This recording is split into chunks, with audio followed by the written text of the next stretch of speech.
1999ஆம் ஆண்டு மே 26ஆம் தேதி இந்திய ரிமோட் சென்சிங் செயற்கைக்கோள் IRSP-4 ஓஷன்சாட் போலார் செயற்கைக்கோள் ஏவுமுறை DSLV-2 மூலம் ஸ்ரீஹரிகோட்டாயில் இருந்து விண்ணில் ஏவப்பட்டது. இந்த செயற்கைக்கோள் கடல் ஆய்வு மற்றும் பொருளின் பரப்புகளின் நிலைகளை கண்காணிக்க பயன்படுத்தப்பட்டது. இது இந்தியாவின் கடல் ஆய்வு தொழில்நுட்பத்தில் மிக முக்கியமான முன்னேற்றமாக அமைந்தது. இந்த படிக்கேடு இந்தியாவின் விண்வெளி ஆய்வின் புதிய அத்தியாயமாக கருதப்படுகிறது.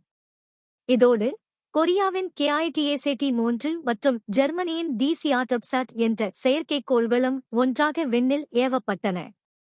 இந்த தகவல் உங்களுக்கு பயனுள்ளதாக இருந்தால் லைக் பண்ணுங்க, ஃப்ரெண்ட்ஸ் கிட்ட ஷேர் பண்ணுங்க. யூடியூப் மற்றும் இன்ஸ்டாகிராம் பக்கங்களை ஃபாலோ பண்ணி புதிய அப்டேட்ஸ்க்காக சப்ஸ்கிரைப் பண்ணவும்.